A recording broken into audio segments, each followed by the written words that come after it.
ಮಂಗಳೂರಿನಲ್ಲಿ ಹಿಂದೂ ಕಾರ್ಯಕರ್ತ ಸುಹಾಸ್ ಶೆಟ್ಟಿ ಹತ್ಯೆ ಆಗಿತ್ತು. ಹತ್ಯೆಯ ನಂತರದಲ್ಲಿ ಪೋಸ್ಟ್ಮಾರ್ಟಂಗೆ ದೇಹವನ್ನು ತೆಗೆದುಕೊಂಡು ಹೋಗಲಾಗಿತ್ತು. ಈಗ ಸ್ವಗ್ರಾಮಕ್ಕೆ ಮೃತದೇಹ ತಲುಪಿದೆ. ಬಂಟ್ವಾಳದ ಕಾರಂಜಿಯ ಪುಳಿಮಂಜಲುವಿನಲ್ಲಿರುವಂತಹ ಸುಹಾಸ್ ಮನೆಗೆ ಮೃತದೇಹವನ್ನು ತೆಗೆದುಕೊಂಡು ಬರಲಾಗಿದ್ದು ಅಂತಿಮ ದರ್ಶನಕ್ಕೆ ವ್ಯವಸ್ಥೆಯನ್ನ ಮಾಡಿದ್ದಾರೆ. ಅಂತಿಮ ದರ್ಶನವನ್ನು ಪಡೆಯಲಿಕ್ಕೆ ಭಾರೀ ಸಂಖ್ಯೆಯಲ್ಲಿ ಜನಸ್ತೋಮ ನೆರೆದಿದೆ. ಬಿಜೆಪಿ ಮತ್ತು ಹಿಂದೂ ಕಾರ್ಯಕರ್ತರು ಮುಖಂಡರುಗಳು ಕೂಡ ಈ ಸಂದರ್ಭದಲ್ಲಿ ಉಪಸ್ಥಿತರಿದ್ದು ಅಂತಿಮ ದರ್ಶನವನ್ನು ಪಡ್ಕೊಂಡಿದ್ದಾರೆ ಮತ್ತು ಹಿಂದೂ ಕಾರ್ಯಕರ್ತರ ಮೇಲೆ ಆಗ್ತಾ ಇರುವಂತಹ ಈ ಹತ್ಯೆಗಳನ್ನು ಖಂಡಿಸಿ ಹಲವರು ಆಕ್ರೋಶವನ್ನು ಕೂಡ ಹೊರಹಾಕಿದ್ದಾರೆ.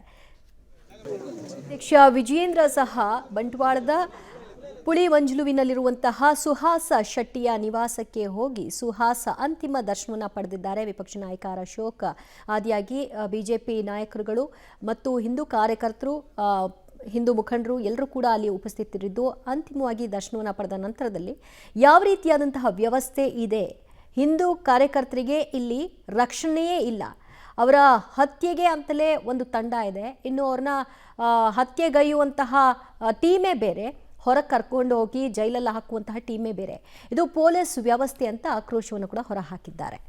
ನಿನ್ನೆ ನಡೆದಂತಹ ಭೀಕರ ಹತ್ಯೆ ಅದಾದ ನಂತರದಲ್ಲಿ ಈವರೆಗೂ ಕೂಡ CCTVಗಳು ಲಭ್ಯವಾಗಿದ್ರೂ ಕೂಡ ಆರೋಪಿಗಳನ್ನು ಪತ್ತೆ ಹಚ್ಚಲಿಕ್ಕೆ, ಸೆರೆ ಹಿಡಿಲಿಕ್ಕೆ ಸಾಧ್ಯವಾಗಿಲ್ಲ.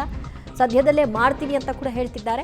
ಸುಹಾಸ್ ಹತ್ಯೆ ಪೊಲೀಸ್ ವೈಫಲ್ಯವೇ ಕಾರಣ ಅನ್ನುವಂತಹ ಗಂಭೀರ ಆರೋಪವೂ ಕೂಡ ಕೇಳಿಬಂದಿದೆ. ಸುಹಾಸ್ ಅಂತಿಮ ದರ್ಶನವನ್ನ ಪಡೆದ ಬಳಿಕ ವಿಜಯೇಂದ್ರ ಅವರು ಮಾತನಾಡಿದ್ದಾರೆ. ಸುಹಾಸ್ ಹತ್ಯೆ ರಾಜ್ಯದಲ್ಲಿ ಆಕ್ರೋಶಕ್ಕೆ ಕಾರಣವಾಗ್ತಾ ಇದೆ. ಜೀವಕ್ಕೆ ರಕ್ಷಣೆ ನೀಡದಿರುವಂತಹ ಪೊಲೀಸರು ಇದರ ವೈಫಲ್ಯವನ್ನ ಅವರೇ ಹೊತ್ಕೊಳ್ಬೇಕು. ಹಿಂದೂ ಕಾರ್ಯಕರ್ತರಿಗೆ ರಕ್ಷಣೆ ಇಲ್ಲದಂತಹ ಪರಿಸ್ಥಿತಿ ಈಗ ರಾಜ್ಯದಲ್ಲಿ ನಿರ್ಮಾಣವಾಗಿದೆ. ಕಾಂಗ್ರೆಸ್ ಸರ್ಕಾರದ ಮೇಲೆ ವಿಶ್ವಾಸವನ್ನ ಕಳ್ಕೊಳ್ತಾ ಇದ್ದಾರೆ ಹಿಂದೂ ಕಾರ್ಯಕರ್ತರು.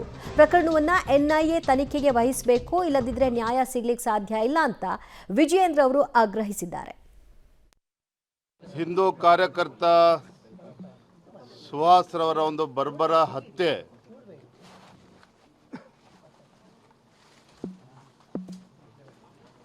ಇವತ್ತು ಇಡೀ ರಾಜ್ಯದಲ್ಲಿ ಆಕ್ರೋಶವನ್ನು ವ್ಯಕ್ತಪಡಿಸ್ತಾ ಇದ್ದಾರೆ.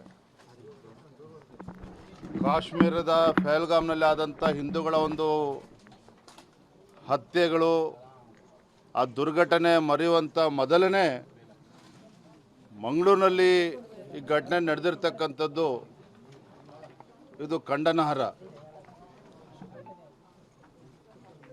ಭಾರತೀಯ ಜನತಾ ಪಾರ್ಟಿ ಈ ಘಟನೆಯನ್ನು ಬಹಳ ಗಂಭೀರವಾಗಿ ತೆಗೆದುಕೊಂಡಿದ್ದೇವೆ. ಪೊಲೀಸ್ ಇಲಾಖೆಯ ವೈಫಲ್ಯ ಮೇಲ್ನೋಟಕ್ಕೆ ಎದ್ದು ಕಾಣ್ತಾ ಇದೆ.